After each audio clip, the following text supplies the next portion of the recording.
তো আসেন এই একজন নেট থেকেই পড়ি, বাংলা একটা সুন্দর লেখা দেখলাম, দেখা যায়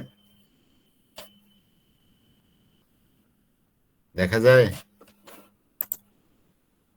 জি স্যার দেখা যায়। আচ্ছা, ছোট্ট করে আগে একটু পড়ে নিই। এই যে সূচিবায়ু, এটাকে বলে অবসেসিভ কম্পালসিভ ডিসঅর্ডার। সূচিবায়ু শব্দটির সাথে আমরা কম বেশি সবাই পরিচিত। সাধারণত ব্যাপারটিকে অতিরিক্ত পরিষ্কার পরিচ্ছন্নতা বা খুঁতখেতে হিসেবে বিবেচনা করা হয়। তবে চিকিৎসা মনোবিজ্ঞানে এই স্বভাবের তীব্রতর মাত্রাকে একটি মানসিক সমস্যা হিসেবে গণ্য করা হয়, যা অবসেসিভ কম্পালসিভ ডিসঅর্ডার বা ওসিডি নামে পরিচিত। এমনি অনেক মানুষের আমরা বলি সে খুব পরিষ্কার পরিচ্ছন্ন থাকে, একটু খুঁতখুঁতে থাকে, কিন্তু এই জিনিসটা যখন একটু বেশি ভাবে প্রকাশ পায় তখন সেটা কিন্তু একটা মানসিক রোগ, যেটাকে যেটাকে ইংলিশে অবসেসিভ কম্পালসিভ ডিসঅর্ডার বলে। তো সূচিবায়ু এমন একটি মানসিক সমস্যা বা রোগ যেখানে মানুষ একই চিন্তা বারবার করে, একই চিন্তা বারবার করে। ওসিডির মধ্যে একই চিন্তা তার মাথার মধ্যে ঘুরপাক খেতে থাকে, অথবা একই কাজ বারবার করে। তাহলে একই চিন্তা তার মাথার মধ্যে বারবার আসতে পারে বা একই কাজ সে বারবার করতে পারে, যার ফলে ব্যক্তির মধ্যে একটা অস্বস্তি তৈরি হয়, যার ফলে ব্যক্তির মধ্যে অস্বস্তি তৈরি করে, ব্যক্তির সময়ের অপচয় হয়, দৈনন্দিন জীবনে কাজকর্মে ব্যাঘাত ঘটে, অন্যের সাথে সম্পর্কের সমস্যা হয়। হ্যাঁ, ধরেন একটা সূচিবাহের রোগী যদি জানেন যে আপনি তার বাসায় সোফাতে বসছিলেন, এরপরে আসার পরে সেই সোফা সে একদম আবার কভার টভার খুলে ধুয়ে পরিষ্কার করে রোদে নিয়ে তার পরিষ্কার করে আবার লাগাইছে, তো আপনার নিশ্চয়ই পরবর্তীতে ওই বাসায় যাওয়ার আগে একটু চিন্তা করবেন, একটু অপমান বোধও লাগতে পারে যে আপনাকে সে তারা কিভাবে নেয়। তাহলে এই যে তার এই যে সূচিবাহের এই কাজটা, যে যেটা সে না করে থাকতে পারে না, এতে কি হয়, তার অন্যদের সাথে সম্পর্ক নষ্ট করে। আবার ওই ব্যক্তির মধ্যে একটা বিরাট অস্বস্তি তৈরি করে যে আপনি ওইখানে বসছেন, ওটা পরিষ্কার না করে সে আর থাকতে পারবে না। তো এই এই এই জন্যই বলছে যে সূচিবায়ু যাদের আছে তাদের এগুলা ব্যক্তির মধ্যে একটা অস্বস্তি তৈরি করে, ব্যক্তির সময়ের অপচয় করে। সে হয়তো এই কাজটা অন্যদিকে এই সময়টা দিত, কিন্তু দেখা যায় যে এই পরিষ্কার পরিচ্ছন্নতার পিছনে তার এই সময়টা নষ্ট হয়। দৈনন্দিন কাজে তো ব্যাঘাত ঘটেই, সম্পর্কেরও আহ, অবনতি হয়। চলুন সূচিবায়ুর লক্ষণ কারণ এই সম্পর্কে একটু জেনে নিই। সূচিবায়ুর সমস্যা হলো দুইটা অংশ, একটা হলো অবসেশন আর একটা হলো কম্পালশন। এই দুইটা অংশ একসাথেই বলে অবসেসিভ কম্পালসিভ ডিসঅর্ডার। অবসেশন মানে অনিয়ন্ত্রিত চিন্তা, মাথার মধ্যে একটা এমন চিন্তা আসে যেটাকে সে নিয়ন্ত্রণ করতে পারে না। আর কম্পালশন মানে এমন আচরণ করে যেটা বারবার সে করতে থাকে, পুনরাবৃত্তিমূলক আচরণ। তো অবসেশন কি, অনিয়ন্ত্রিত চিন্তা কি? অনিয়ন্ত্রিত চিন্তা হলো এমন কিছু ভাবনা, এমন কিছু তাড়না, এমন কিছু চিন্তা, এমন কিছু দৃশ্য, ছবি, কল্পনা যা ব্যক্তির জন্য প্রচন্ড অশান্তিকর, তা মনে মনে প্রশান্তি আনে না, অস্বস্তিদায়ক, যা ব্যক্তির মাঝে জোরপূর্বক বারবার আসে। জোরপূর্বক একই ধরনের চিন্তা, একই ধরনের ভাবনা, একই ধরনের মাথায় কোনো দৃশ্য চলতে থাকে, একই ধরনের ছবি, এই ধরনের একই ধরনের কল্পনা তার মধ্যে মাথার মধ্যে সবসময় ঘুরপাক খেতে থাকে, যার কারণে সে প্রচন্ড অস্বস্তিদায়ক অবস্থায় পড়ে যায়। যে ব্যক্তির মাঝে মানে এগুলো ব্যক্তির মাঝে জোরপূর্বক বারবার আসে, ব্যক্তি জানে এই চিন্তা ভাবনাগুলো অযৌক্তিক, কিন্তু তিনি চাইলেই মন থেকে বা মাথা থেকে সরাতে বা দূর করতে পারেন না, এবং এসব চিন্তা ব্যক্তির মধ্যে উত্তেজনা, উদ্বিগ্নতা, ভয়, অশান্তি, অপরাধবোধ, বিষণ্ণতা, ঘৃণাবোধ, পাপ বোধের সৃষ্টি করে। ব্যক্তি না চাইলেও তার মধ্যে এই চিন্তাগুলো জোর করে আসে এই তীব্র অশান্তি অস্বস্তি থেকে মুক্তি পেতে ব্যক্তি কিছু অস্বাভাবিক আচরণ করে তখন। তাহলে যখন মাথার মধ্যে কোনো চিন্তা ভাবনা তাড়না কোনো দৃশ্য ছবি কল্পনা বারবার আসতে থাকে তখন তো তার জন্য এটা খুবই অস্বস্তিদায়ক হয় এবং সেগুলো সে নিয়ন্ত্রণ করতে পারে না, জোর করে তার মাথার মধ্যে আসে। রোগী বুঝতেও পারে যে তার মধ্যে যে সমস্ত চিন্তা ভাবনা আসতেছে এগুলো মানে যুক্তিসম্মত না, অযৌক্তিক বিষয়, কিন্তু সেই ইচ্ছা করে মন থেকে এগুলা মোটেই দূর করতে পারে না। এবং এইসব চিন্তার কারণে বারবার এই ধরনের চিন্তা যখন মাথার মধ্যে ঘুরপাক খেতে থাকে তখন তার আচরণগত কিছু সমস্যা দেখা যায়, যে সহজেই উত্তেজিত হয়ে পড়ে, সহজেই উদ্বিগ্ন হয়ে পড়ে, প্যানিকড হয়ে যায়, আতঙ্কগ্রস্ত হয়ে যায়, মনের মধ্যে অশান্তি বিরাজ করে, নিজে নিজেকে অপরাধী মনে হয়, বিষণ্ণতা তাকে গ্রাস করে, ঘৃণাবোধ তৈরি হয়, পাপবোধ তৈরি হয়। সে চাইলেও এই চিন্তাগুলা মাথা থেকে দূর করতে পারে না, জোর করে এই চিন্তাগুলো মাথার মধ্যে আসে। তো এই তীব্র অশান্তি অস্বস্তি থেকে মুক্তি পেতে তখন ব্যক্তি অস্বাভাবিক আচরণ করে। আরেকটা কি কম্পালশন, মানে এমন ধরনের আচরণ করে যেগুলো পুনরাবৃত্তিমূলক আচরণ, বারবার করতে থাকে। পুনরাবৃত্তিমূলক আচরণ এক ধরনের আচরণ বা কাজ যা ব্যক্তি মধ্যে আসে অনিয়ন্ত্রিত চিন্তা থেকে। ব্যক্তির এই আচরণ করার মাধ্যমে তার দুশ্চিন্তা থেকে সাময়িকভাবে মুক্তি লাভ করে। তাহলে মাথার মধ্যে একটা হয়েছে যে তার অনিয়ন্ত্রিত চিন্তা আসে, ওই চিন্তার কারণে সে তখন কিছু আচরণ করে, একই কাজ বারবার করতে থাকে। এই যে এরকম সুজি ভাই রুগীদের অনেক সময় হয় কি যে বাইরে থেকে আসছে, আমার খালাম্মার একবার হয়েছিল, বাইরে একটু গেছে, তার মনে হচ্ছে যে মাথার মধ্যে তো কিছু পড়ে নাই, তার মাথার মধ্যে সবসময় যে ঘরের মধ্যে এসে বসলে মনে হইতেছে মাথার মধ্যে খালাম্মার যেটা মনে হইতো কোনো পাখির মনে হয় পায়খানা করে দিছে এরকম।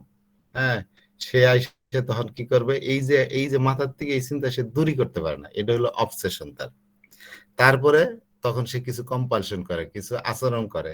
সে কি করে, বাথরুমে ঢুকে যাইতো, শ্যাম্পু দিয়ে মাথা ধুইতেই থাকতো, মনে হইতো যে মাথার মধ্যে এখনো ওই ময়লাটা রয়েছে, কেউ জোর করে তাকে না নিয়ে আসে সে বাথরুম থেকে বেরিয়ে হইতে পারতো না। তাহলে এই যে এইটা হলো কম্পালশন, মানে পুনরাবৃত্তিমূলক একটা কাজ সে করতেই থাকে। সূচিবাহের যারা কঠিন সূচিবাহের রোগে আক্রান্ত তারা কিন্তু মানে নিজে যেরকম খুব অশান্তিতে থাকে, ফ্যামিলির সবগুলাতে খুব অশান্তিতে থাকে। এই জন্য ওই যে বলে সম্পর্কের অবনতিও ঘটে। এই এই খালু যখন বাইরের থেকে আসতো অফিস থেকে, তখন খালুরে তো আগে সোজা একটা দিয়ে বাথরুমে ঢুকাইতো, ঢুকাইয়া তারা সেই দিন রাত হোক বা যাই হোক যখন হোক একদম হেভি করে গোসল করাইয়া তার ঘরের ভিতরে ঢুকাইতো, এমনকি টাকা পয়সা এগুলো সে কি বলে সাবান দিয়ে ধুইতে চাইতো। তাহলে বুঝেন যে কি অবস্থাটা তাদের মধ্যে হয়। তো এই অবসেশনের লক্ষণগুলা কি কি? অবসেশনের লক্ষণগুলা কি কি? একটা হলো কন্টামিনেশন অবসেশন, মানে রোগে আক্রান্ত হবার ভয়। প্রস্রাব, মল, রক্ত, কুকুরের লালা, জীবাণু, আঠালো পদার্থ, পোকামাকড় ইত্যাদির দ্বারা অসুখ হবার ভয় থাকে। জলাতঙ্ক দেখা দেয়, জলাতঙ্কের প্রতি ভয়, এইডস এর ভয়, সেক্সুয়ালি ট্রান্সমিটেড ডিজিজের ভয়, এরকম বিভিন্ন অসুখে আক্রান্ত হবার তাদের ভয় থাকে। এই জন্য প্রস্রাব, পায়খানা, রক্ত, কুকুরের লালা এগুলো তো দেখলে তার খুবই গায়ে জ্বালা ধরে যাবে একদম। এগুলা থেকে সে অসুস্থ হইতে পারে, এই ভয় তাকে গ্রাস করবে। Hoarding, saving and collecting obsession, অপ্রয়োজনীয় সকল জিনিস জমিয়ে রাখার এবং ফাঁকা স্থানে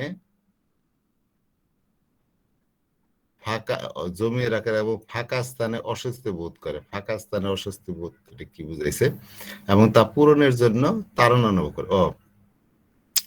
এক হইছে তারা অপ্রয়োজনীয় জিনিসপত্র সব তো জমিয়ে রাখে, হ্যাঁ, যাতে কোনো কোনো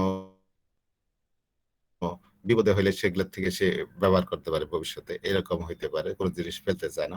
আবার ধরেন কোনো স্থান, একটা ফাঁকা স্থান হইলো, ঘরের জন্য একটা জিনিস সরাইছেন, সেখানে যে ফাঁকাটা হইলো এতে তার অস্বস্তি লাগে, ওই ফাঁকা স্থান পূরণ করতে চায়, একটা তাড়না অনুভব করে, এরকম হইতে পারে। আচ্ছা, তারপর হচ্ছে অর্ডারিং অবসেশন। আমি ওসিডি এই জন্য পড়তেছি কারণ এটা হচ্ছে আর্সেনিকের অন্যতম একটা লক্ষণ, সেই জন্য আগে ওসিডি সম্পর্কে, এই সূচিবায়ু সম্পর্কে একটু ভালোভাবে জেনে নিই, তারপরে আপনারা দেখবেন আর্সেনিকের সাথে আর অনেক দিক দিয়ে এমনিতেই মিলে যায়।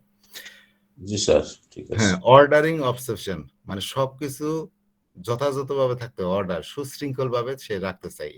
এই অবসেশন তার মাথার মধ্যে আসে। জিনিসপত্র জানে সবকিছু একদম নিট এন্ড ক্লিন, পরিষ্কার পরিচ্ছন্ন ঝকঝকে করে রাখতে হবে। বাড়ির জিনিসপত্র নির্দিষ্টভাবে নিয়ম অনুসারে সাজিয়ে রাখতে হবে এমন মনে করে। যেমন থালা বাসন, বই, কাপড়, পড়ার টেবিল, এমনকি বাসায় প্রবেশের সময় নির্দিষ্টভাবে প্রবেশ করতে হবে। বা কোনো জিনিস একটা কি নিয়ম অনুসরণ করে স্পর্শ করতে হবে। হাতের লেখায় অতিরিক্ত তারা মনোযোগ দেয়। তাহলে এই যে অর্ডারিং অবসেশন, ওই যে আর্সেনিকের রোগীরা রিচুয়ালিস্টিক হয়, প্রথামুখী হয়, একটা প্রথার বাইরে কোনো কিছু করতে চায় না। ধরেন একটা জিনিস রান্না করবে, ঠিক কিসের পরে কোনটা দিবে ও যেভাবে জানে সেইভাবেই কাজটা করতে হবে। হ্যাঁ, থালা বাসন কাপড় চোপড় পরিষ্কার করতে গেলে যেভাবে ও পরিষ্কার কথা বলবে ঠিক সেইভাবেই পরিষ্কার করতে হবে, অন্য কোনো উপায়ে করতে হবে না। যে কোনো কাজ যেটা একটা নিয়মের মধ্যে দিয়ে তাকে সেই কাজটা করতে হবে, অন্যভাবে সেই কাজ করলে হবে না। এমনকি কোনো জিনিস একটা মানে সব জিনিসই এই যে কোনো জিনিস স্পষ্ট করতে গেলে কোনো একটা নিয়ম অনুসারে সেটা স্পর্শ করবে, এরকম তারা অর্ডারিং থাকে। হাতের লেখায় তারা অতিরিক্ত মনোযোগ দেয়। আচ্ছা, যাই হোক, আরেকটা হচ্ছে রিলিজিয়াস অবসেশন, ধর্ম বিরোধী চিন্তা মাথায় আসে। ধর্ম বিরোধী চিন্তা মাথায় আসে, মনে হয় খারাপ কথা বলে দিবে, ধর্মগ্রন্থকে লাথি মারবে, বা মনে হয় তার উপর প্রস্তাব করে দিচ্ছে, এইরকম একটা বিপরীতমুখী চিন্তা তার মধ্যে আসে। এটাও কিন্তু তার মধ্যে একটা পীড়ার সৃষ্টি করে। একটা রোগী আসছিল যে আমার আমি এই আল্লাহর প্রতি আমার তখন কিছু খারাপ চলে আসে, মনে হয় গালি দিয়ে ফেলি এরকম। আমি করতে চাই না কিন্তু মাথার মধ্যে এই জিনিসটা চলে আসে, এরকম মানে এরকম রিলিজিয়াস অবসেশন থাকে, ধর্মবিরোধী চিন্তা তার মধ্যে চলে আসে। তো সোমাটিক অবসেশন, সোমাটিক অবসেশন মানে রোগ হবার ভয় কাজ করে, বা নিজের চেহারা নিয়ে খুঁতখুঁত করে, বা নিজের চেহারার প্রতি নেতিবাচক প্রতিক্রিয়া কাজ করে। আচ্ছা, আর কি অ্যাগ্রেশন অবসেশন, নিজের বা অন্যের ক্ষতি করার চিন্তা মাথায় আসে, সবকিছুতে জয়ী হতে হবে এমন চিন্তা আসে, এমনকি ছোট বাচ্চার সাথেও জয়ী হইতে চাইবে। সেক্সুয়াল অবসেশন, যৌন চিন্তা, ছবি, তাড়না এগুলো তার মাথায় আসে, সামনে মহিলা বা পুরুষ থাকলে তাদের শরীরে স্পর্শ করে ফেলবে বলে মনে হয় এমন একটা তাড়না অনুভব করে, ডেঞ্জারাস জিনিস। তারপরে আরো কিছু অবসেশন আছে, কোনো কিছু মনে রাখার বা জানার তাড়না অনুভব করে, যেমন শব্দ, স্লোগান, নম্বর, নাম, ঘটনা ইত্যাদি। সবসময় ভয়ে থাকে খারাপ কিছু মুখ দিয়ে বলে ফেলবে। কিছু কিছু শব্দে অল্পতেই বিরক্ত হয়ে যায়, যেমন ঘড়ির টিকটিক শব্দ, ঝনঝন শব্দ, উচ্চ শব্দ ইত্যাদি। অনেকে আবার কিছু কিছু সংখ্যক সৌভাগ্য বা দুর্ভাগ্য, লাকি আনলাকি হিসেবেও মনে করে, যে লাকি 7, আনলাকি 13। হ্যাঁ, কিছু শব্দ সংখ্যাকে এরা সৌভাগ্য বা দুর্ভাগ্য হিসেবে মনে করে। আর এগুলো হলো তার মাথার বিভিন্ন অনিয়ন্ত্রিত চিন্তা ভাবনা, একটা রোগে আক্রান্ত হওয়ার ভয়, আর একটা অপ্রয়োজনীয় জিনিস জমিয়ে রাখার চিন্তা, তারপরে এসে জিনিসপত্র সব নির্দিষ্ট নিয়মে সাজায় রাখতে হবে, ধর্মবিরোধী কিছু চিন্তার মাথার মধ্যে চলে আসে, রোগে আক্রান্ত হওয়ার ভয়, নিজের চেহারা নিয়ে খুঁতখুঁত করা এগুলা, তারপরে এসে অন্যের ক্ষতি করার চিন্তা মাথার মধ্যে আসে, সবসময় জয়ী হইতে হবে। সেক্সুয়াল অনেক চিন্তা আসে, সামনে কোনো মহিলা পুরুষ থাকলে তাদের স্পর্শ করে ফেলবে এরকম একটা তাড়না অনুভব করে। এছাড়াও আরো অনেক কিছুতেই তার এরকম অবসেশন আছে। এবার আসেন তার আচরণগত কি কি জিনিস হয়, যেটা পুনরাবৃত্তিমূলক আচরণ, একই ধরনের আচরণ সে করতে থাকে। তারা কি করে, ক্লিনিং এন্ড ওয়াশিং কম্পালশন, বারবার হাত পা, কাপড়, প্লেট, বাথরুম এগুলো ধোয়া এবং একটা নির্দিষ্ট উপায়ে পরিষ্কার করা। বারবার আর কম্পালশন, বারবার পরীক্ষা করে নিশ্চিত হতে চায়, পরীক্ষা করার পর কিছুক্ষণ পর আবারও নিশ্চিত হওয়ার তাড়না কাজ করে, আবারও পরীক্ষা করে, যেমন দরজা, জানালা, পানির টেপ, গ্যাসের চুলা, পকেট, তালা, সুইচ, মানি ব্যাগ এগুলো নিয়ে করে। ধরেন সে দরজা লাগাই গেছে কিন্তু কিছু নিচে যায়, তার মাথায় মনে হবে দরজাটা তো সে খুলে রাখছে, তখন সে আবার আসবে, আইসা আবার চেক করবে। কিছু দূর যাওয়ার পরে মনে হবে যে সে কি ভালো মতো চেক করছিল, আবার চেক করতে আসবে। এরকম গ্যাসের চুলাটা নিভাইছিল, এই যে বারবার একই জিনিস চেকিং করতে চায়। তো আবার হোর্ডিং, সেভিং, কালেক্টিং কম্পালশন, যেটা আগেই বলছি যে তাদের মাথার মধ্যে সবকিছু জমায় রাখার একটা চিন্তা মাথায় আসে এবং সেটা আচরণগত প্রকাশ পায়। তখন দেখা যায় যে অপ্রয়োজনীয় জিনিসপত্র জমিয়ে রাখে, যার ফলে ঘরে চলাফেরা করাই কষ্ট হয়ে যায়। রিপিটিং, কাউন্টিং, অর্ডারিং কম্পালশন, একই শব্দ বা নম্বর বা দোয়া বারবার পড়ে, বারবার জিনিসপত্র গণনা করে, থালা বাসন, বই, কাপড়, পড়ার টেবিল, এমনকি বাসার প্রবেশের সময়ও নির্দিষ্টভাবে প্রবেশ করতে এবং কোনো জিনিস একটা নিয়ম অনুসারে তার করতে হবে। এগুলো হচ্ছে রিচুয়ালিস্টিক বলে। সোমাটিক কলপারেশন, বারবার নিজের শরীরে বারবার পরীক্ষা করে দেখে কোথাও কোনো রোগের চিহ্ন আছে কিনা। স্বাস্থ্য নিয়ে মাত্রাতিরিক্ত সতর্ক আচরণ করে, যেমন ডাক্তার দেখানো, রক্তচাপ মাপা ইত্যাদি। মিসেলেনিয়াস কম্পালশন, মুখ দিয়ে খারাপ কথা বললে সাথে সাথে একটা ভালো কথা বলে, মনে করে যে খারাপের পরে ভালো কথা বললে দুইটাই কাটাকাটি হয়ে যাবে। আচ্ছা, কোনো খারাপ চিন্তা মাথায় আসলে তওবা করে কিংবা পাপ মোচনের জন্য নির্দিষ্ট রীতি অনুসরণ করে। ওসিডি রিলেটেড কম্পালশন, অনেকে বারবার জিনিসপত্র কিনে বাজার করে ঘর করে ফেলে, মাথার বা শরীরের অন্য অঙ্গের চুল ছিঁড়তে থাকে। আচ্ছা, তো এগুলো হলো অবসেসিভ কম্পালসিভ ডিসঅর্ডারের বিভিন্ন মানে লক্ষণ। আমরা প্রায়ই পড়ি ওসিডি, অবসেসিভ কম্পালসিভ ডিসঅর্ডার, সেটা সেই জন্য এই জিনিসটা একটু আপনাদের নিয়ে আমিও পড়লাম। ঠিক আছে, তো এবার আসেন আমরা আর্সেনিকে চলে যাই। স্যার প্লিজ স্যার, এই যে সুচিবায়ু গ্রস্তটা, এটা দেখা যাচ্ছে যে কি নারী পুরুষ সবার ভিতরে তো আসতে পারে, এই ধরনের খুঁতখুঁতে জিনিসটা ফ্যাস্টিডিয়াস সবার ভিতরে আসতে পারে স্যার। জি জি জি, সবার কাছে আসতে পারে, তবে আমি মহিলাদের মধ্যে বেশি দেখেছি লক্ষণগুলা, পুরুষের মধ্যে একটু কমই দেখা যায়। স্যার ওই রাস্তা দিয়ে হাটে, সামনে পানি ছিটাইতে ছিটাইতে যাই, এরকম। আচ্ছা, আসেন এবার ডাইজেস্টিভ ড্রাগ আর্সেনিক পড়ি। কালকে পড়েছিলাম, আবার আজকে পড়ি। একটা জিনিস বারবার পড়লে সমস্যা নেই, মাথার মধ্যে ভালো করে গেঁথে থাকবে। হ্যাঁ, প্রেজেন্টেশন দেখা যায়? জি স্যার, আলহামদুলিল্লাহ। আচ্ছা, arsenic album. There are indications for arsenic album in a variety of pathological conditions, in acute gastritis and acute gastroenteritis, a gastric ulcer or a gastric carcinoma. Arsenic album নানা ধরনের pathological অবস্থার জন্য নির্দেশিত হয়। আমরা তো এই বইটা পড়ছি বরল্যান্ডের ডাইজেস্টিভ ড্রাগ। এখানে মূলত প্রত্যেকটা ওষুধের কিছু গাইডিং সিম্পটমের সাথে তার মূলত তার পরিপাকতন্ত্র বিষয়ক যে লক্ষণগুলো আছে সেগুলো নিয়ে এখানে আলোচনা করছে। তো আর্সেনিক তো নানান রোগের জন্যই ব্যবহার হয়, কিন্তু যে পরিপাক যন্ত্রের ডাইজেস্টিভ সিস্টেমে তার যে সমস্ত প্রবলেম দেখা দেয়, প্যাথোলজিক্যাল কন্ডিশন, সেটা একুট গ্যাস্ট্রাইটিস হতে পারে, একুট গ্যাস্ট্রোএন্টারাইটিস হতে পারে, বা গ্যাস্ট্রিক আলসার হতে পারে। গ্যাস্ট্রাইটিস মানে পাকস্থলীর প্রদাহ, আর গ্যাস্ট্রোএন্টারাইটিস মানে অন্ত্র এবং পাকস্থলী প্রদাহ। গ্যাস্ট্রিক আলসার হয় পাকস্থলীর ক্ষত, অথবা গ্যাস্ট্রিক কার্সিনোমা পাকস্থলীতে কোনো ক্যান্সার। তো প্যাথোলজিক্যাল কন্ডিশন নানা ধরনের হইতে পারে। তো সব ক্ষেত্রেই আর্সেনিক নির্দেশিত হইতে পারে।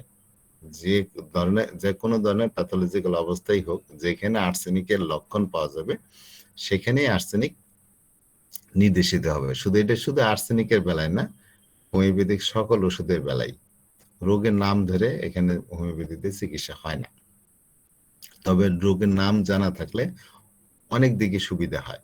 প্যাথোলজিক্যাল অবস্থা কোন পর্যন্ত তার, সেগুলো জানা থাকলে আপনার পোটেন্সি সিলেকশনেও মানে এই প্যাথোলজিক্যাল অবস্থাগুলা আপনাকে হেল্প করবে। যদি প্যাথোলজিক্যাল অবস্থা অনেক অ্যাডভান্স থাকে, সেখানে তো আমরা হায়ার পোটেন্সি ব্যবহার করি না। তো প্যাথোলজিক্যাল অবস্থা বুঝতে রোগীর ভবিষ্যৎ কি, রোগী কতটা ভালো করতে পারবো সেই সম্পর্কেও জানা যায়। রোগীদের ফ্যামিলিকে পেশেন্টের অবস্থা সম্পর্কে জানানো যায়। তো যাই হোক, আপনি যদি কোনো একটা রোগীর সার্টিফিকেট দিতে যান, সে কোন ধরনের অসুস্থতায় ভুগছিল, তো সেই ক্ষেত্রেও কিন্তু প্যাথোলজিক্যাল অবস্থা লাগবে আপনার। সেই জন্য শুধু যে ওষুধ সিলেকশনের জন্য যে প্যাথোলজিক্যাল অবস্থার কোনো দরকার নাই, এই জন্য আমাদের এগুলো জানারও দরকার নাই এমন না। প্যাথোলজিক্যাল অবস্থা জানা থাকলে আমাদের নানান দিকে সুবিধা। তো আর্সেনিক অ্যালবাম যেখানে লক্ষণ মিলবে সেটা তার ডাইজেস্টিভ সিস্টেমের যে কোনো সমস্যা, গ্যাস্ট্রাইটিস হোক, গ্যাস্ট্রোএন্টারাইটিসই হোক, আলসার হোক বা ক্যান্সার হোক, লক্ষণ মিললে আমরা সেখানে আর্সেনিক অ্যালবাম ব্যবহার করব। তো লক্ষণ যদি না মিলে তাহলে আপনি শুধু এই রোগের নাম ধরে যদি আপনি ব্যবহার করেন তাহলে আর্সেনিক অ্যালবাম কোনোই কাজে দিবে না, কোনো কাজই করবে না। একুইট গ্যাস্ট্রোএন্টারাইটিস, আমরা দেখি যে একুইট অ্যানাকুইট গ্যাস্ট্রোএন্টারাইটিস অন্ত্র এবং পাকস্থলীর প্রদাহ, যেখানে ভমিটিং হচ্ছে, ডায়রিয়া হচ্ছে, as the result of a food poisoning এর কারণে may call for arsenic. Arsenic এই সমস্ত ক্ষেত্রে লাগতে পারে। যেরকম ফুড পয়জনিং হলে যে জিনিসটা হয়, বমি হয়, ডায়রিয়া হয়, তো তার অন্ত্র এবং পাকস্থলীতে প্রদাহ দেখা দেয়, তো যার কারণে বমি হয়, ডায়রিয়া হয়, এবং এই ক্ষেত্রে প্রায়ই আর্সেনিক নির্দেশিত হয়। কিন্তু কথা হলো সেইটাই যে আর্সেনিকের যদি ওভারঅল যদি রোগীর জন্য নির্দেশিত না হয়ে থাকে, অন্যান্য লক্ষণের যদি মিল না থাকে, তাহলে সেখানে আর্সেনিক কাজ করে না। Not all such cases, however, call for it, and unless the other indication are present, arsenic will not do any good. ওই যে কথাই। তো এই যেরকম একুইট গ্যাস্ট্রোএন্টারাইটিস যেটা ফুড পয়জনিং থেকে হয়, এরকম আরো অন্যান্য যত কেসই বলি, যত ক্ষেত্রই বলি, সেখানে যদি আর্সেনিকের অন্যান্য নির্দেশক লক্ষণ না থাকে তাহলে আর্সেনিক সেখানে কাজ করবে না। আর্সেনিক অ্যালবামের এই যে এরকম অন্যান্য নির্দেশক লক্ষণের মধ্যে one essential symptom in these arsenic cases is an intense burning pain. Arsenic অ্যালবামের এই ধরনের রোগীর ক্ষেত্রে এই যে ডাইজেস্টিভ যারা সমস্যায় ভুগে, পরিপাক তন্ত্রের বিভিন্ন সমস্যায় যারা আক্রান্ত, আর্সেনিকের ক্ষেত্রে এই সমস্ত রোগীদের অন্যতম একটা গুরুত্বপূর্ণ লক্ষণ হলো তীব্র জ্বালাকর ব্যথা, intense burning pain, whether the lesion be in the stomach or the bowel. তো তার ডাইজেস্টিভ সমস্যা সেটা তার স্টোমাকের মধ্যেই হোক, স্টোমাকের মধ্যে কোনো ক্ষত হোক বা প্রদাহ হোক, অথবা তার যে অন্ত্র আছে, নাড়িভুঁড়ি আছে, সেখানেই কোথাও ক্ষত প্রদাহ হোক না কেন, যেখানেই হোক সমস্যাটা, এই লক্ষণটা সেখানে থাকবে আর্সেনিকের রোগীদের। সেটা কি? যে ইন্টেন্স বার্নিং পেন, তীব্র জ্বালাকর ব্যথা থাকবে।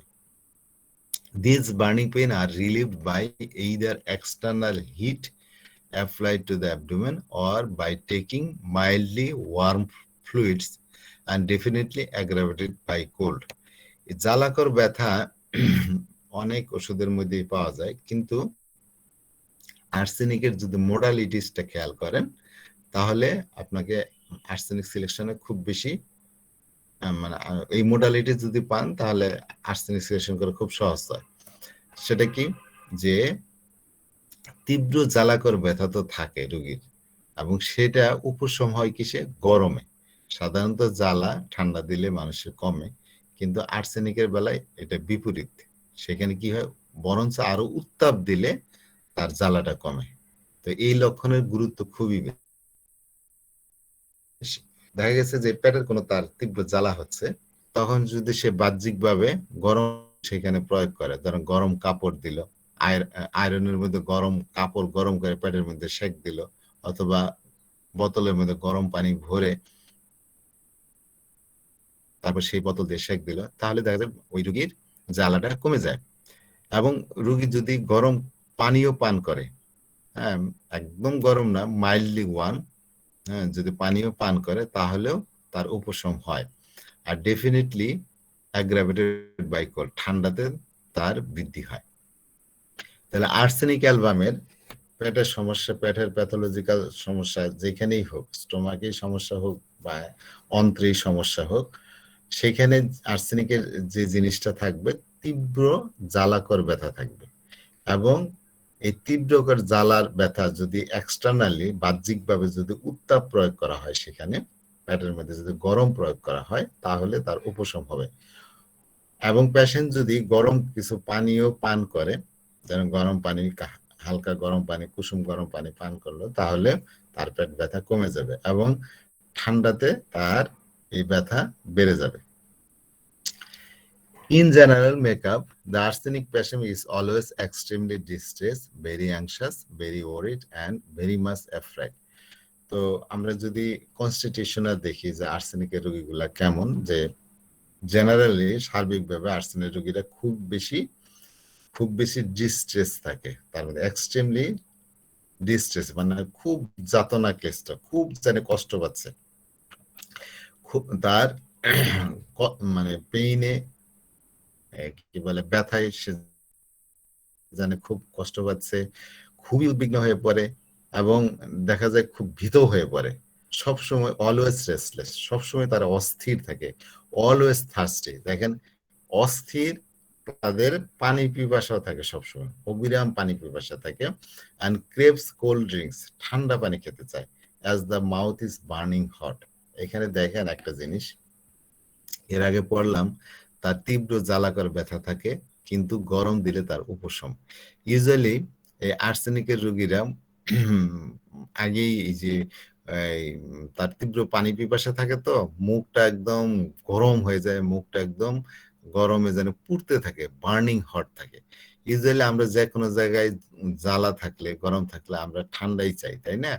কিন্তু আর্সেনিক এই কারণে ঠান্ডা পানি হয়তো খেতে চাই, কিন্তু ঠান্ডা পানি খেলে তার অ্যাগ্রাভেশন হয়। Any vomit is again burning hot and scalds the throat. Arsenic album যদি বমি করে, তার ধরেন ফুড পয়জনিং হয়েছে, হ্যাঁ, তখন দেখা গেছে তার ডায়রিয়া বা ভমিটিং শুরু হয়ে গেল। আর্সেনিক যদি বমি করে, বমিটা এতই গরম অনুভব করে যে সে মনে হয় যেন গলাটা একদম পুড়ে গেল, গলাটা যেন একদম ছুইলা ফেছে, মানে গরম পানি গায়ের মধ্যে ঢেলে দিলে যেরকম পুড়ে যায়, সেরকম এই তার বমিটা এতই বার্নিং হট থাকে যে মনে হয় যে না গলাটা একদম পুড়ে গেছে। But if the patient takes a cold drink, সে তো এই জন্য এই জ্বালার জন্য প্রথমে জ্বালা উপশম করার জন্য ঠান্ডাই খেতে চায়, কিন্তু সে যদি ঠান্ডা পানি খায়, it will increase the abdominal pain, এটা তার পেটের ব্যথাকে আরো বাড়ায় দেয়, যার কারণে সে হয়তো ঠান্ডা পানি খেতে ইচ্ছা করলেও ঠান্ডা পানি খায় না, গরম পানি খেলে তার উপশম বোধ করে এবং বাহ্যিকভাবে গরম দিলেও সে উপশম বোধ করে। The patient himself is always silly. আর্সেনিকের রোগী, এমনিতে আর্সেনিকের রোগী কিন্তু সবসময় শীতকাতর থাকে। তাহলে আর্সেনিকের রোগী তারা তো যে কোনো কষ্ট তারা সহ্য করতে পারে না, খুবই যাতনা ক্লিষ্ট থাকে, ডিস্ট্রেস থাকে, খুব বেশি উদ্বিগ্ন হয়ে পড়ে, ভীত সন্ত্রস্ত হয়ে পড়ে। আর্সেনিকের রোগী এখানে খুবই অস্থির, এক জায়গায় স্থির হয়ে থাকতে পারে না। দেখা যায় একবার এই পেইনের কারণেই হোক বা তার যন্ত্রণার কারণে একবার বসতেছে, আবার উঠতেছে, আবার বিছানায় যাচ্ছে, আবার শুয়ে পড়তেছে, বিছানায় এই পাশ থেকে উপাস হচ্ছে, মানে তার মধ্যে আপনি স্থিরতা দেখতে পাবেন না। রোগীর মধ্যে অনেক বেশি পিপাসা থাকে, সে পানি খেতে চায়, কিন্তু এই যে তার মুখের মধ্যে অনেক গরম অনুভব করে, খুব জলে মুখের ভিতরে, এইটা প্রশমন করার জন্য সে ঠান্ডা পানি খেতে চায়, কিন্তু ঠান্ডা পানি খেলে তার কিন্তু পেটের ব্যথা আরো বেড়ে যায়। আর সে যে বমি করে, বমিটাও এত তীব্র গরম যে মনে হয় যে গলাটা একদম পুড়ে গেছে এরকম। আর তার যে সে যে অলওয়েজ থার্স্টি থাকে, অলওয়েজ থার্স্টি, এই জিনিস থার্স্টির ব্যাপারে একটা বৈশিষ্ট্য আছে যে আমরা জানি আর্সেনিক পানি পিপাসা প্রচুর থাকে, আর যখন পানি তাকে দেওয়া হয় সে কিন্তু অল্প পরিমাণে পানি খায়। অনেক সময় দেখা যায় শুধু খালি জিহ্বাটা ভিজায় বা এক চুমুক, অল্প করে ছোট করে এক চুমুক পানি খায়।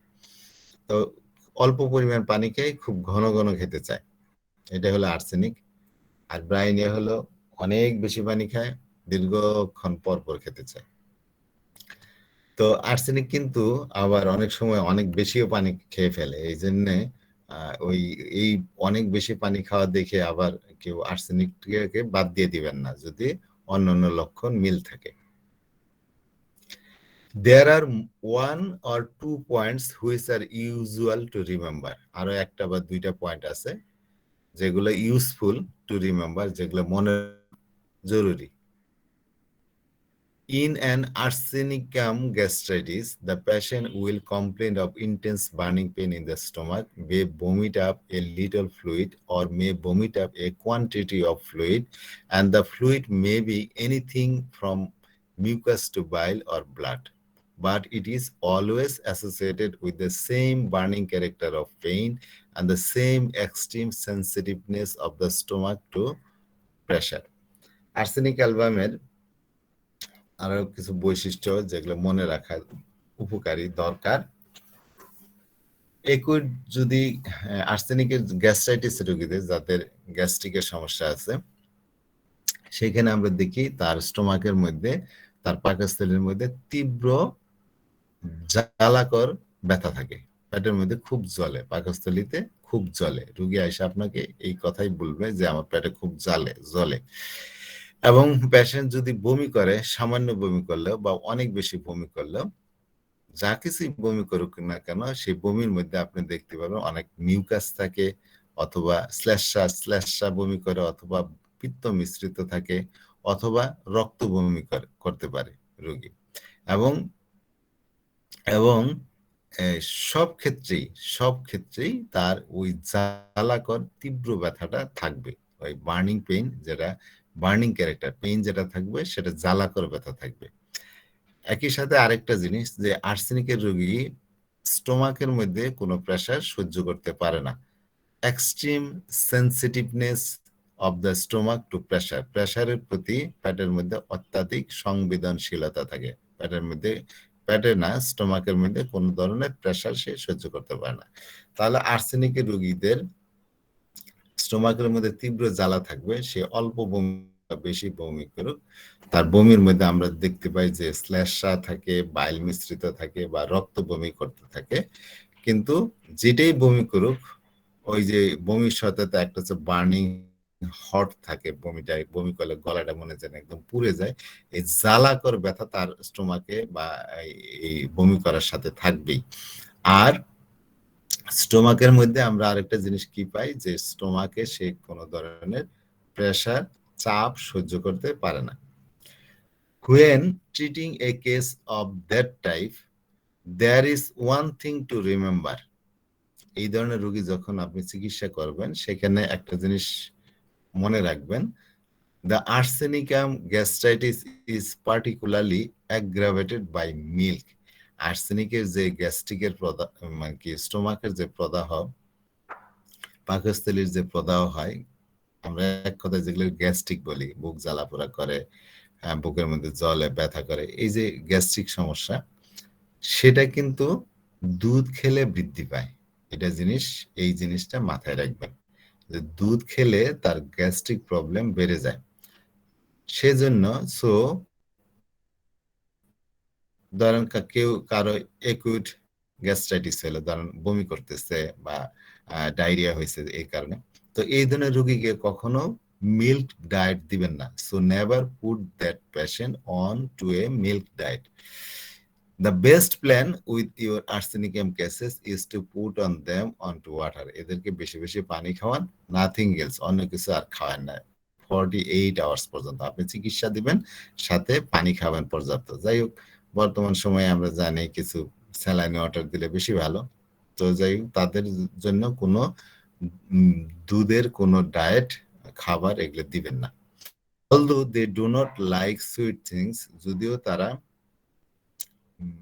মিষ্টি পছন্দ করে না, and they rather ziv at গ্লুকোজের প্রতি তারা বিরক্ত প্রকাশ করে, they stand it quite well, তারা কিন্তু এটা ভালোই সহ্য করতে পারে, যদিও মিষ্টি পছন্দ করে না, গ্লুকোজ জাতীয় খাবার প্রতি তার বিরক্তি আছে, কিন্তু এগুলা খেলে তার শরীরে ভালোই সহ্য হয়। সেক্ষেত্রে তার সেজন্য এরকম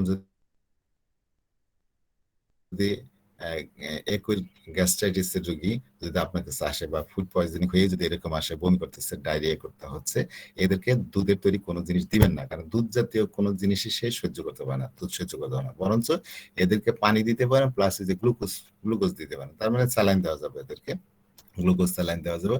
এটা তারা যদিও মুখ দিয়েও খাওয়ানো যাবে, এই যে গ্লুকোজ পানি, যদিও তারা মিষ্টি পছন্দ করে না, হ্যাঁ, গ্লুকোজের প্রতি বিরক্তি আছে তাদের মধ্যে, কিন্তু এগুলা তাদের ভালোই সহ্য হয়, ভালোই থাকে এগুলা খেলে। There is an odd thing in this connection. এখানে একটা অদ্ভুত আরেকটা বিষয় আছে যে in children, one occasionally sees an arsenic and gastritis in which the patient seems to be singularly tolerant of sweetened condensed milk, although they cannot tolerate ordinary milk.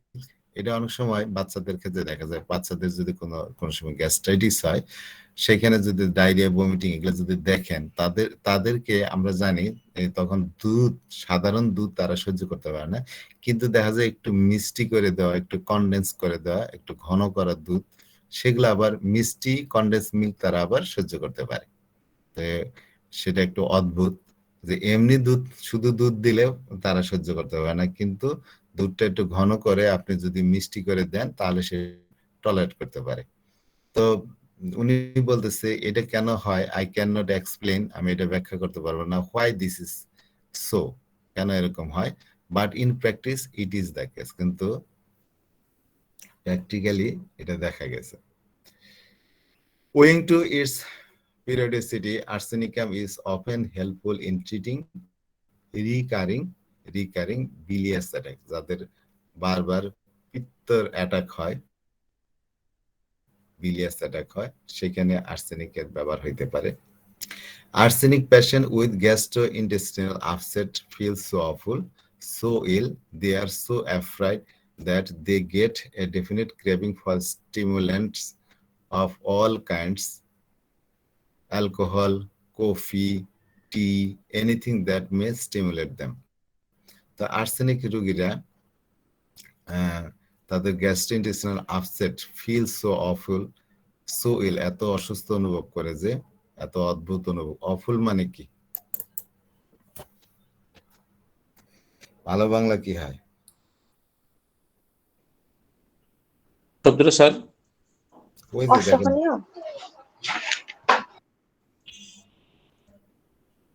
আচ্ছা, হ্যাঁ, ভীষণ ভয়ানক অবস্থা।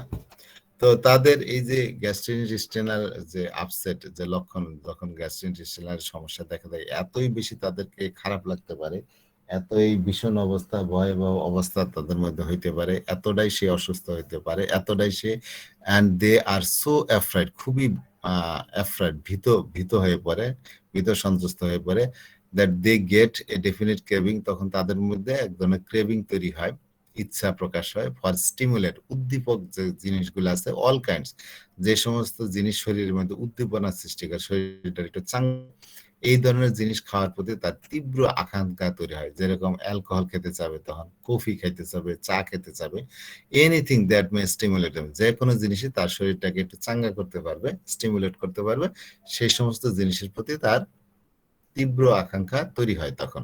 তাহলে এই যে কোনো গ্যাস্ট্রোইন্টেস্টিনাল সমস্যাই হোক আর্সেনিকের রোগীরা, তখন সেটা তাদের কাছে খুব ভয়ানকভাবে মানে অনুভূত হয়, খুবই অসুস্থ বোধ করে এবং সে আতঙ্কিত হয়ে পড়ে।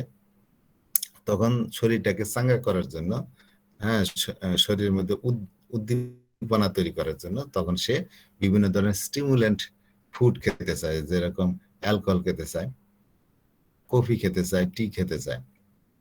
তো যে কোনো জিনিসে তাদেরকে মানে একটু উদ্দীপিত করবে, একটু চাঙ্গা করবে, এই ধরনের পানীয় সে তখন গ্রহণ করতে চায়, চা, coffee, alcohol, and all stimulants aggravates their pain, কিন্তু সে এগুলা যদিও খেতে চায়, কিন্তু এগুলো খেলে তার ব্যথা আরো বেড়ে যায়।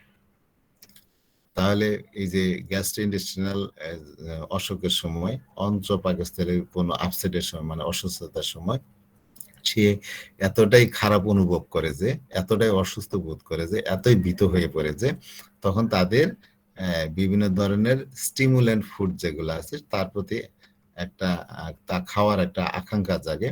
অ্যালকোহল খেতে চায়, কফি খেতে চায়, চা খেতে চায়, যেগুলোই তার শরীরকে চাঙ্গা করতে পারে, শরীরকে উদ্দীপিত করে, স্টিমুলেট করে, এই ধরনের খাবার সে খেতে চায়। কিন্তু এগুলো খেলে তার ভালো তো লাগেই না, তার পেইন আরো বাড়ায় দেয়।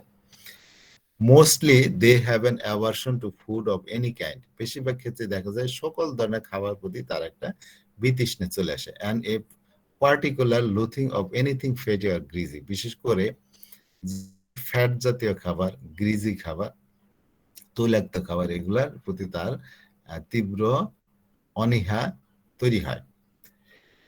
স্টিমুলেন্ট জাতীয় জিনিস খেতে চায় এই পেটের যন্ত্রণার সময়, কিন্তু এগুলো খেলে তার ব্যথা বাড়ে। মোটামুটি তার সব ধরনের খাবার প্রতি বিতৃষ্ণা আসে, বিশেষ করে যেগুলো একটু তৈলাক্ত ফ্যাটি খাবার সেগুলোর প্রতি বেশি বিরক্তি আসে।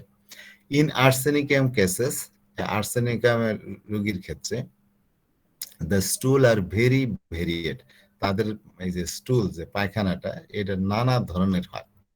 acute diarrhea, acute watery diarrhea with just little flakes of mucus in it, acute bile-laden stool, absolutely clay-colored stool associated with an acute hepatitis, or a tarry stool associated with gastric ulcer অথবা gastric carcinoma। তা arsenic অ্যালবামের পায়খানা নানা ধরনের হইতে পারে। অনেক সময় পায়খানার সাথে দেখা যায় একটু মিউকাস মিশ্রিত থাকে, পায়খানার সাথে পিত্ত মিশ্রিত থাকে, অথবা পায়খানাটা একদম এই যে কাদার মতো হয়, ফ্যাকাশে হয়, ক্লে কালার হয়, যেটা সাধারণত হেপাটাইটিস রোগীদের মধ্যে হয় যখন পায়খানার সাথে বাইল থাকে না। পিত্ত যখন না থাকে তখন পায়খানার কালার কিন্তু ফ্যাকাশে হয়। এই জন্য জন্ডিসের রোগী যারা, একুট হেপাটাইটিস যারা ভুগতেছে, এদের পায়খানাটা দেখবেন কাদার ধরনের, ফ্যাকাশে টাইপের, ওই কাদার মতো বলে। আর অথবা একদম টারি স্টুল থাকতে পারে, কালো আলকাচ্চার মতো পায়খানা হতে পারে। এটা কখন হয়? যখন তাদের গ্যাস্ট্রিক আলসার থাকে, স্টোমাকে কোনো প্রদাহ, ক্ষত, যখন গ্যাস্ট্রিক আলসার, যখন পাকস্থলীতে ক্ষত হয়, ডিউডিয়ানামে ক্ষত হয়, ক্ষত থেকে রক্তক্ষরণ হয়, অথবা ওই পাকস্থলীতে যদি ক্যান্সার হয় সেখান থেকে রক্তক্ষরণ হয়, সেই রক্ত মিশ্রিত পায়খানা বের হয়, সেটা তখন কালো বর্ণ ধারণ করে, তখন আলকাচ্চার মতো একদম কালো পায়খানা হয়। তাহলে আর্সেনিকের রোগীদের শুধু পায়খানা এক এক সময় এক এক ধরনের হয়। ডায়রিয়ার মধ্যে দেখবেন যে পিত্ত মিশ্রিত বমি, এই খুব শ্লেষ্মা মিশ্রিত এই পায়খানাটা থাকে। আবার যদি হ্যাপাটাইটিসের রোগী হয়, জন্ডিসের রোগী হয়, তখন পায়খানাটা দেখবেন ফ্যাকাশে টাইপের, কালারলেস থাকে, কাদার মতো থাকে। আবার যদি গ্যাস্ট্রিক আলসার বা ক্যান্সারে ভুগে, তার পায়খানা তখন কালো রঙের হইতে পারে। তো এই ছিল আর্সেনিক। যদি আমরা শুরুর থেকে আবার একটু এক নজরে চোখ বুলাই, তাহলে জিনিসটা হবে আর্সেনিক পরিপাকতন্ত্রের যে কোনো সমস্যার ক্ষেত্রে ব্যবহৃত হইতে পারে। একুট গ্যাস্ট্রাইটিস হোক, একুট গ্যাস্ট্রোএন্টারাইটিস হোক, গ্যাস্ট্রিক আলসার হোক বা গ্যাস্ট্রিক কার্সিনোমা হোক, যে কোনো প্যাথোলজিক্যাল অবস্থার মধ্যে ব্যবহার হইতে পারে। যদি আপনি আর্সেনিকের লক্ষণ পান তাহলে সেখানে এটা কাজ দিবে, নাহলে অন্যথায় কিছুই রেজাল্ট পাবেন না এটা দিয়ে। তো আর্সেনিকের যে কোনো ক্ষেত্রেই যে জিনিসটা থাকে পেটের সমস্যার ক্ষেত্রে, সেটা তীব্র জ্বালাকর ব্যথা থাকে, তীব্র জ্বালাকর ব্যথা থাকে। এবং এই ব্যথা গরম প্রয়োগে, উত্তাপ প্রয়োগে, যদি বাহ্যিকভাবে পেটের উপরে কোনো কেউ গরম সেক দেয়, উত্তাপ প্রয়োগ করে, তাহলে তার এই জ্বালাকর ব্যথাটা কমে যায়। অথবা গরম পানীয় যদি সে পান করে তাহলেও এই জ্বালাকর ব্যথা কমে যায়। ঠান্ডাতে এটা বেড়ে যায়। আর্সেনিকের রোগীরা তো আমরা জানি তারা খুবই বেশি অস্থির থাকে, খুবই যাতনা ক্লেশ থাকে, খুবই উদ্বিগ্ন থাকে, এদের পানি পিপাসাও খুব বেশি থাকে। এবং তার দেখেন এই যে পিপাসা বেশি, তারা কিন্তু ঠান্ডা পানি খেতে চায়, যেহেতু মুখটা তার একদম গরম অনুভব হয়, মুখটা যেন একদম গরমে পুড়ে যাচ্ছে, এরকম জ্বলতে থাকে মুখের ভিতরে, ঠান্ডা পানি খেতে চায়। কিন্তু ঠান্ডা খেলে কিন্তু তার পেইন বেড়ে যায়। হ্যাঁ, তো যদি পেশেন্ট কোনো ঠান্ডা ড্রিঙ্কস খায় তাহলে সেটা তার অ্যাবডোমেনের পেইন বেড়ে যায়। সে যদি কোনো বমি করে এই বমিটাও এত গরম হয়ে বের হয়, মনে হয় যেন গলাটা যেন একদম পুড়ে ফেলছে, এরকম এত তীব্র জ্বালা তার মধ্যে থাকে। তো পেশেন্ট এই তীব্র জ্বালার কথা সবসময় বলবে আপনাকে। হ্যাঁ, বমি অল্প করুক বা বেশি করুক, হ্যাঁ, বমির সাথে বাইল মিশ্রিত থাকে, স্ল্যাশা থাকে, অনেক সময় রক্ত মিশ্রিত থাকে, কিন্তু সবসময় ওই ওই বমির সাথে তীব্র ওই জ্বালাকর পেইনটা তো থাকবেই। এবং আর্সেনিকের রোগীরা পেটের মধ্যে কোনো ধরনের প্রেসার সহ্য করতে পারে না। তো আর্সেনিকের রোগীরা দুধ সহ্য হয় না, তাদের দুধে তাদের বৃদ্ধি হয়। এই জন্য আর্সেনিকের যারা গ্যাস্ট্রাইটিসে ভুগতেছে তাদেরকে আপনি দুধ জাতীয় কোনো ডায়েট দিবেন না, বরঞ্চ তাদেরকে পানির উপরে রাখবেন 48 আওয়ার্স, 48 ঘন্টা। এবং এরা যেহেতু গ্লুকোজ ভালোই, গ্লুকোজ খেলে তারা ভালোই থাকে, যদিও তারা মিষ্টি পছন্দ করে না, তারপরে যে গ্লুকোজের প্রতি তাদের একটা বিরক্তিও আছে, কিন্তু গ্লুকোজ খাওয়াইলে তারা বেশ ভালোই সেটা সহ্য করতে পারে এবং ভালো ফিল করে। এই জন্য তাদেরকে আপনারা গ্লুকোজও দিতে পারেন। আর্সেনিকের একটা অদ্ভুত লক্ষণ আছে, সেটা হচ্ছে আর্সেনিক সাধারণ দুধ সহ্য করতে পারে না, কিন্তু অনেক সময় দেখা যায় যে একটু দুধ ঘন করে মিষ্টি করে দিলে সেটা আবার টলারেট করতে পারে। হ্যাঁ, এই একটা অদ্ভুত লক্ষণ আছে। বিভিন্ন সময় বিলিয়াস অ্যাটাক আছে তাদের, মানে হেপাটাইটিস রোগে আক্রান্ত হয়ে জন্ডিসে ভোগে আর্সেনিকের রোগীরা, এরকম সেক্ষেত্রে বারবার আক্রান্ত হওয়ার আছে, এই বিলিয়াস অ্যাটাকও আছে, আক্রান্ত বারবার আক্রান্ত হয়, সেখানে আর্সেনিকের লক্ষণ পাইলে এটা হেল্প করবে আপনাকে। আচ্ছা, তারপরে আসি যে আর্সেনিকের যন্ত্রণা এত তীব্র হয় পেটের সমস্যাগুলা, সে এতই ভীত হয়ে পড়ে, তখন তারা বিভিন্ন ধরনের স্টিমুলেন্ট খেতে চায় শরীরটাকে চাঙ্গা করার জন্য। এরকম স্টিমুলেন্ট ফুড যেমন অ্যালকোহল, কফি, চা, এগুলো খেতে চায়। হ্যাঁ, কিন্তু এগুলো খেলে কিন্তু তাদের পেইন আরো বেড়ে যায়। আর্সেনিকের মোটামুটি সকল ধরনের খাবারের প্রতি বিতৃষ্ণা থাকে, তবে বিশেষ করে তাদের এই যে ফ্যাট জাতীয় খাবারে বিতৃষ্ণাটা বেশি থাকে। ফ্যাট বা তৈলাক্ত খাবারের প্রতি বিতৃষ্ণা বেশি থাকে। আর্সেনিকের পায়খানা বিভিন্ন ধরনের হইতে পারে। তো পায়খানার যাদের এই যে যাদের লিকুইড ওয়াটারের ডায়রিয়া আছে, তখন পায়খানার সাথে দেখবেন মিউকাস মিশ্রিত থাকে, বাইল মিশ্রিত থাকে, এরকম। আর যদি ওই বিলাস অ্যাটাক হয় বা জন্ডিসে যারা যদি আক্রান্ত হয়, হেপাটাইটিস দেখা যায়, সেখানে কাদার মতো পায়খানা, ফ্যাকাশে পায়খানা দেখবেন। আর যদি গ্যাস্ট্রিক আলসার বা গ্যাস্ট্রিক ক্যান্সার এগুলো দেখা দেয়, তাহলে সেখানে দেখবেন আলকাচ্চার মতো কালো রঙের পায়খানা হয়। তো এই ছিল আজকে আর্সেনিক। আমিও আজকেও এক জায়গায় চলে যাব, এই জন্য আপনাদের কাছে বিদায় নিচ্ছি। এই যে আমাকে বারবার ফোন দিচ্ছে। তো আপনারা আর্সেনিক নিয়ে আরো পড়াশোনা করেন। সবাই ভালো থাকবেন। আসসালামু আলাইকুম ওয়া রাহমাতুল্লাহ।